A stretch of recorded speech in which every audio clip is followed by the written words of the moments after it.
Everybody, coming here today for Gateway Research. We're gonna talk about land access again. Hey!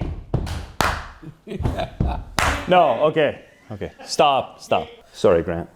All business. Grant's just shaking his head. No, he's north of Edmonton. I can accept it. Hey, thanks for joining us today. My name's Ward Middleton. I'm joined today by Grant Lastiwka. We're here at the Middleton farm north of Edmonton. I have had opportunity in the past to discuss a complex issue, and I'm happy to have Grant here today to discuss it with again, and it's about land access. So rather than me introduce Grant anymore, I'm going to let him tell a little bit about himself. And Grant, could you also talk about what your experience was with access to land for your operation? A little background is we run a small cow-calf, and it's a grazing operation. And with that, I guess a lot of my knowledge comes from being so fortunate as to take a holistic management course. My wife and I took it back in 94, 95. And so you got to meet a whole group of people, and you got to think about things quite differently. And one of those things, of course, was the three-part goal of community. One of those things is community. So when you start looking at it, you start thinking to yourself from the people side of things, from the business side of things, the community side of things, how can we work together for the benefit of ourselves and for our community? So you start thinking broader, and you start in, I suppose, looking at things in light of a bigger pool of resources to draw on. And that's where the land side came in over a course of time. And some of my learnings, mistakes, unfortunately taught me more than the successes. And then I'm so fortunate with so many of the workshops I've gone to, holistic management conferences, to have these in-depth conversations with people that are accessing other people's land and how they're going about it and why. Okay, and how large a land base are you working with now, and what kind of cattle numbers? Just 152 acres on our own land, and we rent two other parcels of 55 and I think about 10 acres. So we're very small.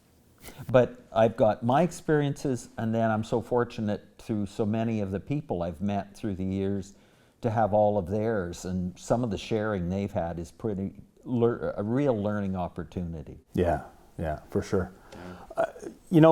For us, for my wife Joanne and I, and the entire Middleton farm experience that we, as a business name, we refer to as Midmore Farms, but really everybody in the community knows us as, hey, that's the Middletons, right there along Highway 2.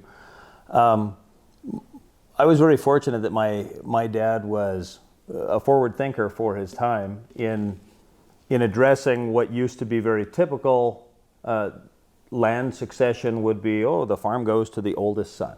Mm-hmm. And he had decided early on that with his family he wasn't going to do that. So he split this small farm. By prairie standards, it was probably the average size farm. We were 3/4 sections. When I was a kid, that was about the average size farm. But it was a mixed operation. He had cattle and did some grain. But he said, for you kids, I'm going to split the land into equal shares between myself and my children, and whoever's going to farm has to buy everybody else out. And then his strategy, or thinking for this, or in this, was that nobody feels like they're stuck with a farm. And now I recognize that while we're talking about land access, it's kind of bizarre that I would use the term, stuck with land. But there are definitely farmers who feel like they got trapped on the land and they didn't have opportunity to do other things. And he didn't want his children to feel that way. So he said, everybody has to leave, go find some other way in life, go to university, go to college, get a trade, and whoever's going to farm has to buy everybody else out. So when I was 28 and working as a millwright welder at a pulp mill up at Slave Lake, my siblings came to me and said, we think you should buy the family farm. I've got a good job. Why should I buy the family farm? And they said, well, two reasons. One, we think that the current government is going to change capital gains law, and if we wait and have to pay capital gains tax on it after they change this, then we're going to pay a significant portion of our inheritance from dad in capital gains tax. So you should buy it now. And that plus, you married Joanne, so you don't know it yet, but you're going to farm. Oh, okay. So here we are on the farm now. We did purchase the family farm. And the reality is that I did inherit 1/4 section eventually after my father had passed away. But the rest of the farm, we purchased it, and we're now farming 800 acres of total management, but it's an eclectic array, certified organic and custom grazing and winter feeding, yardage feeding as a means of nutrient import for the farm. But what I have to offer today is in this discussion isn't necessarily my experience with access to land, because it was pretty straightforward. Go get a job, earn enough money to buy my siblings out, and then find some other land that we can buy or rent that's in the community kind of thing to expand it. And so that one's pretty straightforward. But what's interesting is that in our 25 years of organic farming, we got to a point where we recognized that it's always a struggle to import nutrient onto our farm. It's not like we can just go to the fertilizer dealer and get truckloads of fertilizer to put back onto the land to replace the nutrient that's leaving our land. And so it slowly came to me that we should be importing nutrient by having cattle on the land. And I am not at all predisposed to be a person with good animal husbandry skills. Don't get me wrong, I enjoy animals, but they cause me stress. They keep me awake at night. If there's an animal in distress, I can't sleep at night. You know, when it's, well, I don't need to say to somebody who owns cattle about all of the problems that can come with it, but I also find that I'm not that patient. So what we wound up doing is, at the time we had a custom grazing pasture where we would bring cattle in for 120 days of grazing through the summer season, send them home, and that just ran as a separate business unit. And we'd established it on land that was sensitive to wind erosion, and we didn't want to have under organic grain production management. So it set the stage then to say, here's this herd of cattle on our land.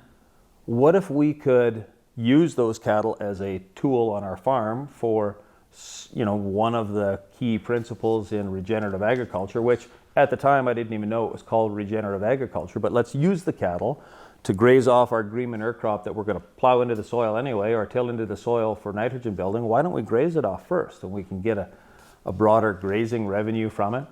But the neat thing was we wound up with a stock person who didn't own a land base. He was renting another half section as his primary farm base, and he expanded in the time that he came to us for some custom grazing to expand out so he could grow his herd. Right at the time about when we were thinking about doing winter feeding as well, he is now up to a point where he's running 140 head of cattle here, and I think he's over 200 head total for his herd size, and he still doesn't own any land. Now, granted, there's a risk factor for him. Yes. Because if we decide this isn't working for us This year, this year, boom, here's, so or this spring it ends just before. that's right. So he's got a lot of trust in us where he's grown to over 200 head, but a lot of it relies on this primary farm's base is one section of land, and we're using the cattle, and slowly we've gone from that 1/4 section being fenced to winter feeding on different land that we're going to be grain farming, but now we're building fences elsewhere around the farm, and he pays us through the winter to feed his cows, his feed, but on our land.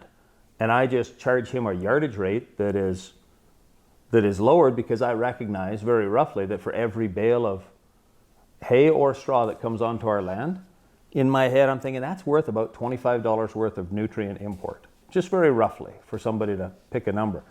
And so we discount our yardage rate by recognizing that and giving credit for it. So it makes a good business environment for him to allow him to have access to another 640 acres of land. But I'm trying to create a win-win. We both agree that we both have to be making money doing this. And for me, A good cost accounting of things. That's right. The grazing the cattle isn't the money maker in the time that it's on the cattle are on our land and we're doing that extra work. It diversifies our farm revenue by giving us another completely separate business enterprise that allowed us to justify, a machinery economics viewpoint. It allowed us to justify purchasing a front wheel assist cab tractor that we'd never had before because we were going to suddenly start winter feeding cows. Now, So you're putting that machine over more than one profit center in That's your right. own operation. and so that works for us, but it's only a handshake deal, and for security for him, I recognize that maybe it should be a longer term lease or a longer term contract. And I don't know, one of the worst situations I had was a contract I signed. And are you going to go to court? Are you going to fight it? What happens when it isn't delivered on? Yes. And you're in the middle of it. And what happens when you get there and you find out there's a lot of things that they didn't provide? Yes. So in my own mind, to any of these things, there's got to be that communication at the start, the give and take. Where are you coming from, Ward? Where are you coming from, Grant? And trying to have that clarity. Yes. And with that, it's also the relationship, the connection. Because so often I found that I like to deal with people that I believe have integrity. And when you're dealing with that, then you can have these good conversations, set each other up for success, and then keep communicating.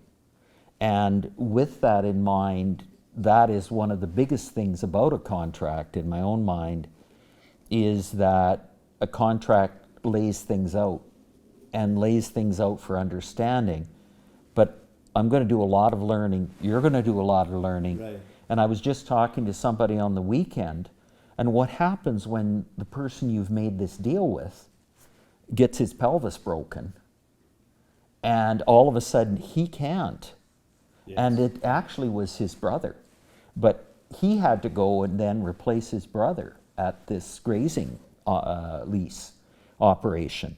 So the give and take that came out there because of a relationship that was being developed based on a lot of good communication, connections made, all the clarity, there was an understanding and a comfort zone. And I think that's what I find. I want that when I'm working with people, because some of the best rents, some of the best scenarios we had were with people that we never had signed leases with. So though I know we talk clearly about that, and we need it in a lot of cases maybe, I'm not saying you don't, but for the most part I've found that the network of people that I've had over time have been people that, by communicating clearly, by talking, no surprises, they work with you when things don't come your way, when they don't go their way. And I understand that give and take. Yeah. And as long as both sides see the give and take and the win-win, then they'll also support each other. It's interesting, like hearing some of these stories, some of your experiences, or the experiences that have been shared with you from others. I mean, it really presents to me that it's a complex scenario, this whole access to land, and there's the two sides to it. So now I'm at an age where I need to be thinking about succession plan for our farm as well. I'm 54, and I recognize that Just a kid. Oh my goodness. Joanne must have robbed the cradle with this one. Oh, absolutely, yeah, because she looks so much older than me. I'm not going there. I've learned enough from my wife Della that, Ward, I don't go into places I have no place of being. It's funny because with all of this, you hear so many stories and things, but I think the commonalities come out. One of the things that was one of the funniest things I heard at an event we were at in Manitoba was a fellow there was telling me a story. And some of this, I think, is just simply connections to the right parties. Mm-hmm. Because when you mentioned Joanne, I thought of this guy. And I won't say his last name, but Liam is his first. And Liam said, I went over to talk to my neighbor, and be it Ward and Joanne, not picking on you guys, but And he said, so where are you going this winter? On holidays, you're grain farmers. You must get away in the winter. Oh, no. He said, but you know what? You know who said no? That was because I was thinking. He said, I made sure the couple was in the room when I went to talk with them. I didn't just go and talk to Ward. I made sure Joanne was there too. And he said, when she responded, he said, you know what? I'll send you to Hawaii this year for you guys. And she said, what? And he said, you know what? If you allow me access to your land to graze after the crop comes off and such and other things, and we need that now more than ever, as you commented, because we're understanding more about soil health and the importance. And we're knowing, as you commented, about succession and young people. How do we find more acres? Some of it is sharing it, and sharing it in ways in which we can both stack our businesses. But that's brilliant. He said, hey, I'm going to send you to Hawaii. And lo and behold, he said, you know, I cut him a check for $8,500 in the end. And he said, would that be a Hawaiian trip for most people? Oh, my heavens. That's... Joanne's gone right now, I know. She might not take you with it.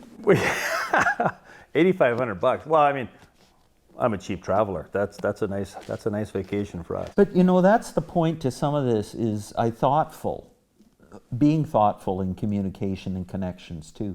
And I think for those young agrarians and for others looking in, realizing that, you know, it is honesty, it is clarity, but it's also communication in a way that deals with the business. Yeah. Because you and I both know how important our spouses are.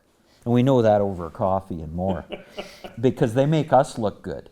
I know that to talk about this issue without mentioning the young agrarians in Alberta, you know, you've already touched on it a little bit, but they've got a fabulous website, and they've put some tools out there that discuss exactly this. So you could even find potential partners. That's right. So not only do they have here's a handbook on how you might orchestrate access to land, how you might do those negotiations, some of these things that you might want to bring up where, hey, if I want to graze on your land, think about the benefits to the soil health and use those talking points to your advantage. But the reality is there's more than just these business relationships where you're renting or leasing or using somebody else's land. There's also maybe then opportunity where somebody might sell you land, because talking with Melissa Zapasaki she's with Organic Alberta and with the Young Agrarians. She's now in a new position that is land coordinator. Okay. I don't know the exact title, but she's a fabulous resource. She was sharing with me that it was Food Secure Canada had done a survey very recently in Canada, and in the next decade, almost 75%, I think it was 74% of farmers are looking to divest their land. This is me talking now, not Food Secure Canada survey. It's a truth that there will come a day where you and I no longer own our land. Maybe it's because we chose to sell it. Maybe it's because we got carried out in a pine box. Somebody else will own that land. But in the meantime, we have the choice about how we're going to transition that. So the scary thing is that even though almost 3/4 of farmers are going to be moving the management of that land to somebody else in the next decade, only 1 in 12 farmers has a succession plan in place. So as a nation and as a industry and food supply system, it's presenting our country and society with a complex issue. But it also presents great opportunity for people who maybe don't, like you and I, don't come from a farm background. And even though we found a way to work off farm and purchase our land, maybe there's opportunities where they can get some experience woofing. Jerry Kitt up at First Nature Farms up in northern Alberta has hosted people, and woofing is worldwide opportunities on organic farms, right? You go and you work for your room and board kind of thing on a farm, and you get to stay there. But the beauty is you get to learn all about it. So there's opportunities where it doesn't cost you a lot to go and learn about farming. And there's also mentorship programs and other tools that you can use as either a new entrant into agriculture, whether that be a young Canadian or as a new Canadian who's coming here, because there's lots of people who might like to farm who just are struggling with how do we get on the land. But there's some tools that are out there that are available, and really this whole movement is just really starting to become formalized in Alberta. It's been existing in BC already, and I don't know if you've gone to the website. They actually have a map where people can put their name down and say, hey, I'm looking for land in this area. Here's a dot on the map. You click on it, and then there's details. But there's also people who say, I've got land available. So if I've got, whether it's small acres for a vegetable operation, or maybe I'm operating a grain farm and I don't have anybody to roll that to or to pass that to, and I'm looking for an exit strategy.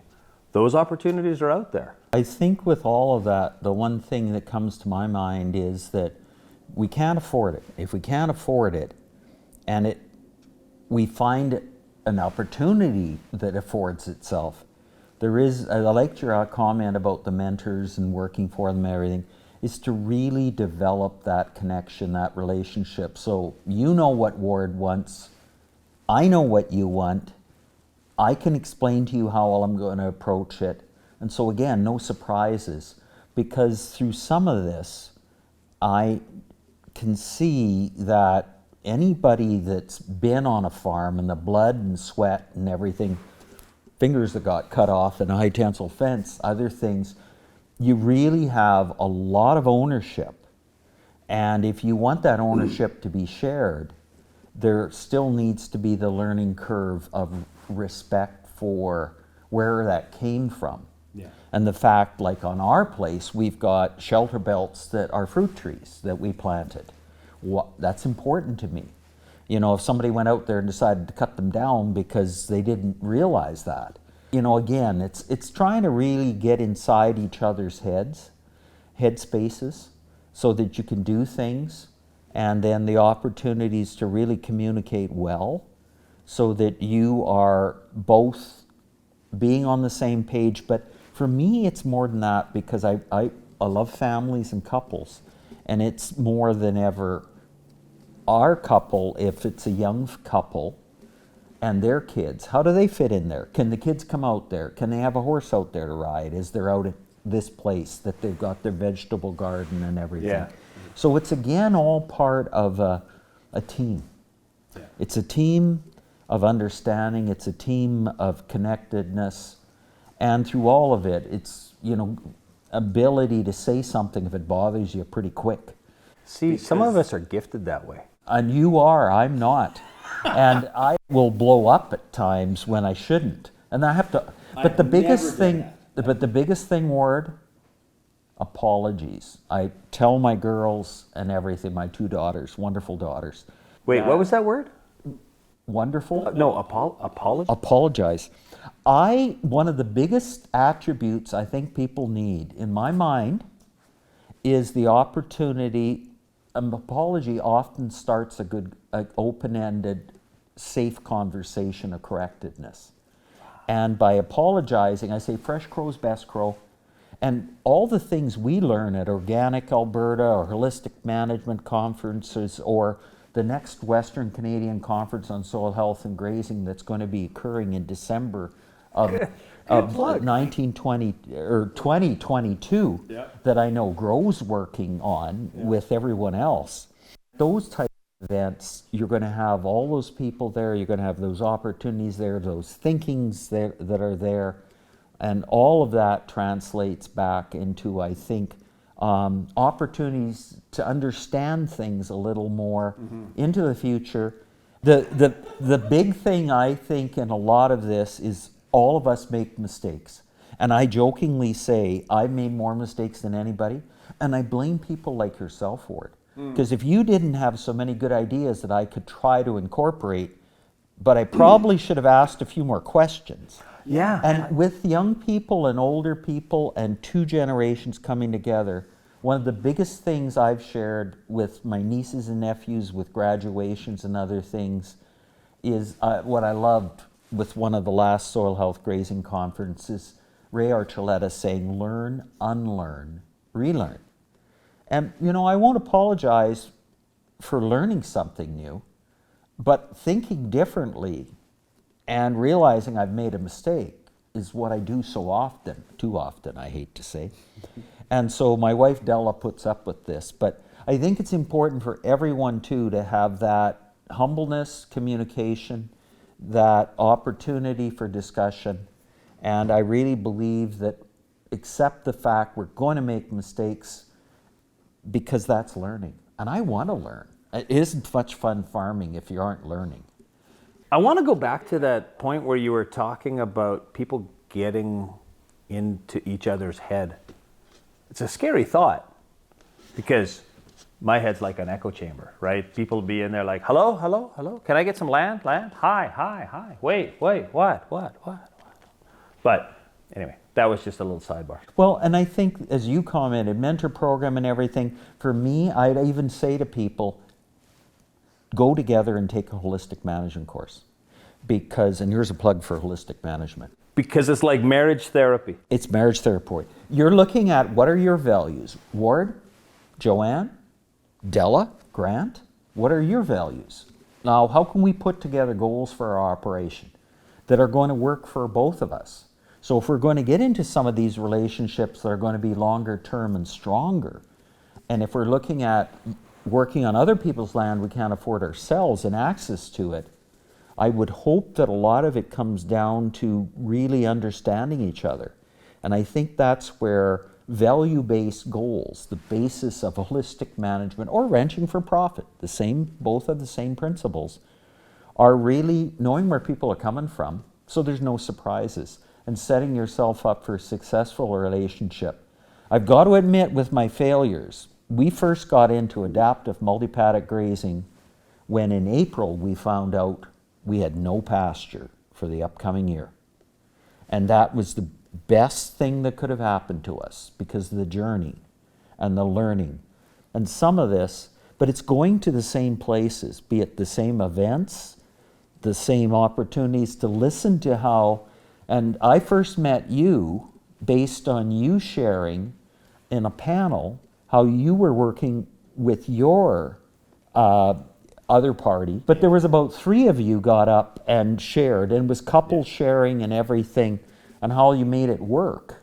And the beauty of that was a lot of good discussion, openness and communication, and the realization you're all going to make mistakes, but you need to share some numbers too. Yeah. A gentleman telling me on the weekend, he said, we put this much forward and that, we divided this up and that, and then we keep track of it. And then the idea is what's fair. And in the end, if somebody's losing, it's good to know quickly, because how can we adjust that so it's fair for both of us? Mm-hmm. If it's a really bad year, how can we come out the other side so that we don't break you, you don't break me, and in the end we move forward together in accessing land, in a future, in succession, and in my excitement to a lot of this, the soil health and the future of nutrient-rich food and families on landscapes and an agriculture community that thrives. Yes, yeah. We've covered quite a wide range of experiences and shared a lot of our thoughts. I want to delve into something just before we wrap up, a little bit more personal. What is it that you sell? What is the value that you bring to society with your farm? I guess a thoughtfulness of what's around me, because when I realized my responsibilities were based on values and goals to my wife, to my daughters, to our community and families, is we've got lots of wildlife. So ecological goods and services, you can't help yourself. When you start managing landscapes more thoughtfully and integrating and working. It seems we've got the stacking of enterprises. So we've got beekeepers on our landscape. We've got hunters on our landscape. I've got wild animals and rough grouse and, prairie chickens, I guess. I don't know if it's the right word for them, not rough grouse. But it seems like all of a sudden we're managing a community that all of society benefits from. And we've found the soil organic matter's gone up on our place, and based on the work that the Erica groups have done with benchmarking, 3%, 1.5% over the course of years, and that's a lot of improvement that this year, when it was so dry, I think what I'm bringing to society is a broadness because of taking care of the landscape. We have pollinators because of the multi-species. I talked about our fruit trees, our willows we've got. It's like you're a dealer in diversity. I'm a dealer in diversity, I'm a dealer in a community. Another personal question, do you have a dog? It would be so great if it was named Jake. We had a bull named Jake after Jim Bauer's son, but our dogs are Lacey June, Hudson Henry, 2 Pyrenees. Oh my heaven. They got 2 names. Okay. And then we've got Chevy Jeffrey, the corgi, and that thinks No cat? thinks he's a big dog. Don't even go there. What? Don't go there. Because the pinnacle of this entire conversation line, the cherry on top would be if you had a cat named Kalamazoo. You know why? Because you're a dealer in diversity, I could then sing this song about your farm that's Della and a dealer and a dog named Jake and a cat named Kalamazoo. No? No, I'm sorry. We cut. It doesn't work. It's over. We're finished. I'm getting up and leaving right now, Howard.